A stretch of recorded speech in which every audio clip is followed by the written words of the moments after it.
Folks, thanks for stopping by. I appreciate you taking time to stop and watch our videos here at Just Cooking with the Guys.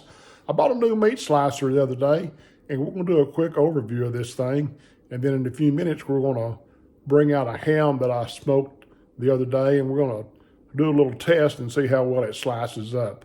I've been using a smaller meat slicer for the last few years, and it's kind of frustrating to have to cut your meat in half before you can actually run it through the meat slicer. That was a 7.5-inch blade. This is a 10-inch blade, so hopefully it'll work a lot better. So just a quick overview. I'm going to walk around this thing and kind of give you an idea of what it has. Hang on. The body of the meat slicer actually is a cast aluminum product. Looks like it's fairly well built. It's built in China. I took out the manual, and it was kind of comical to read it, the translation from Chinese to English.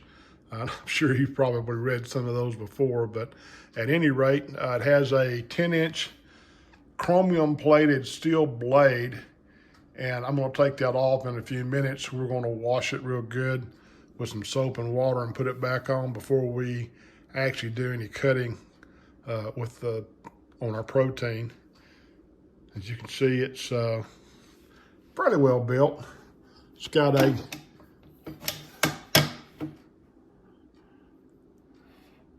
device here to hold your meat and to slide it forward as you're cooking or as you're slicing it.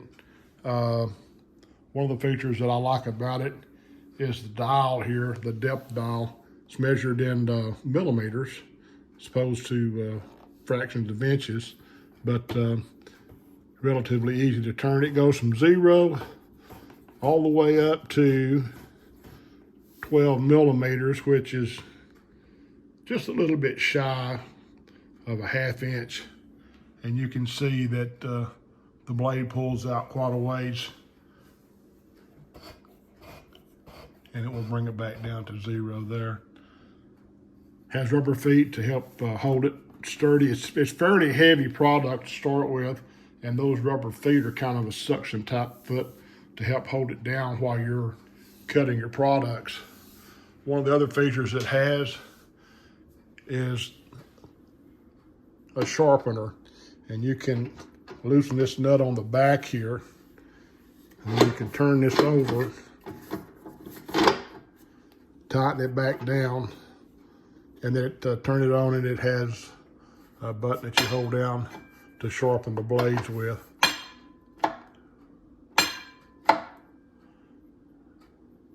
So, I believe it's rated at 240 volts. I'm sorry, not volts, 240 watts. It's 110 volts. We'll get into this thing and start cleaning it up here in just a second. Sorry, it's 150 watts. I was wrong. But bear with me for just a second. I'm going to get my cut-resistant gloves and my screwdriver out and show you how to take this blade off on the front, and we'll give it a good wash, and we'll slice up some ham here. You know, if you got one of these, I know I don't use one every day, but they're really handy if you like making your own lunch meat, your own deli meat. Making your own deli meat, you can save a lot of money by cutting it yourself. I smoke turkeys or turkey breast and hams, and sometimes some Ive round to make lunch meat out of. And you can really save a lot of money by doing it yourself that way. So bear with me for just a minute, and we'll get the blade off, and we'll go from there. To remove the blade, you have to remove this cover, and this cover is held on from the back by a little knob, and we'll ease around here, and I'll show you which one it is. This little dude right here.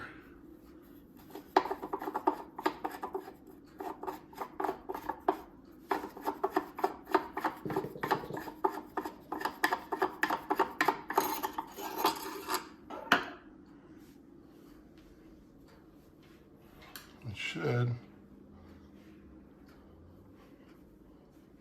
I'm gonna set the camera down here for just a second.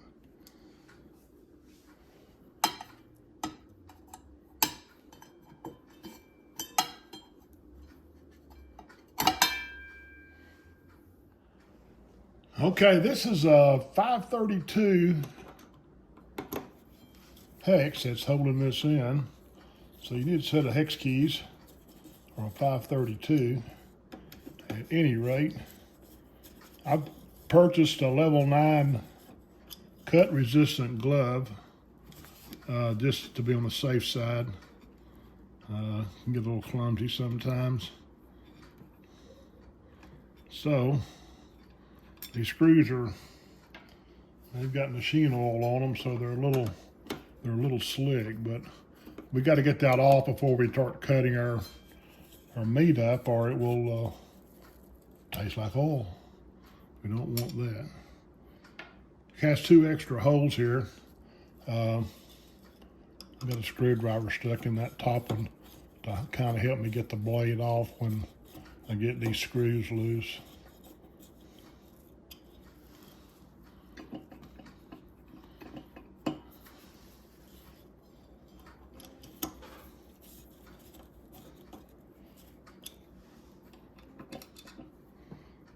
Okay.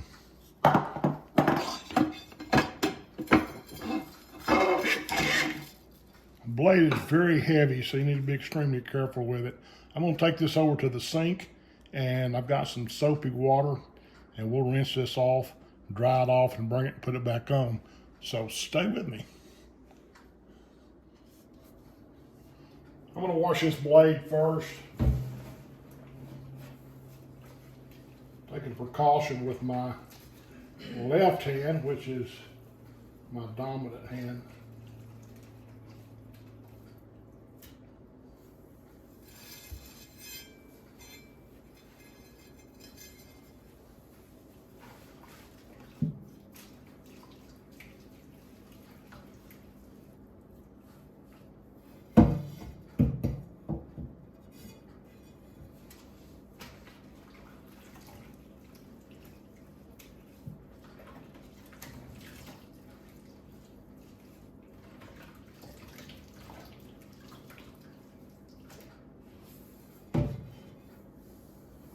Get this under rinsey.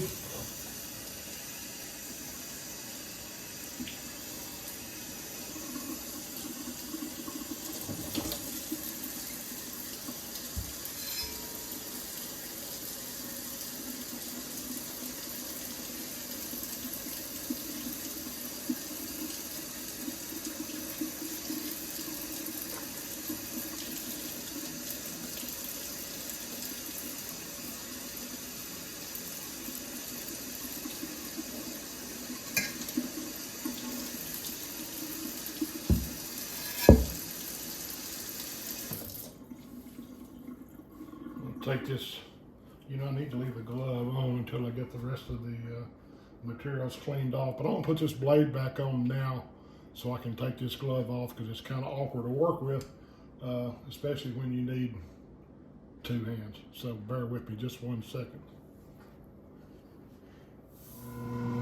So it's a very quiet motor, that's for sure. I've got this set on 0 setting, and we're gonna see how it does as far as shaving meat.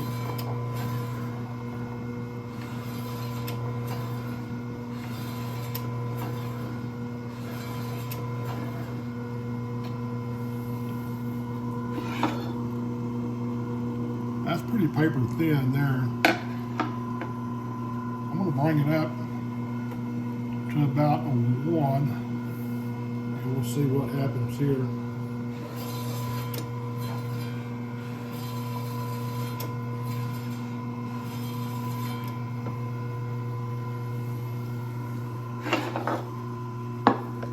And we've got what I would call probably a sandwich slice. It's pretty nice. So I'm going to continue slicing this up. I think it's doing a good job. The only downturn I see is cleanup. As you know, that the blade's extremely heavy, so you have to be careful when you're washing it. But anyway, I'm going to crank this up to about a 3. That'd be 3 millimeters. And we'll see where we're at here. Very easy to cut through the meat.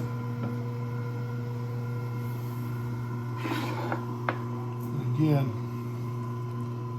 doing a good job. One more time, I'm gonna go all the way up to a 12. And we're gonna do like a 1/2 inch slice here. It's 12 millimeters, which is just a little bit shy of a 1/2 inch.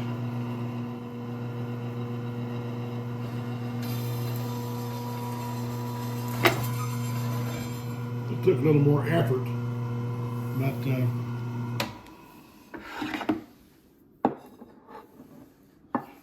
there it is back there.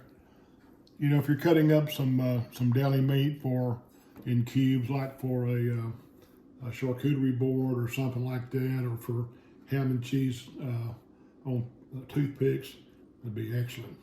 I'm gonna continue slicing this up for some sandwiches, and I will see you later. Thanks for stopping by.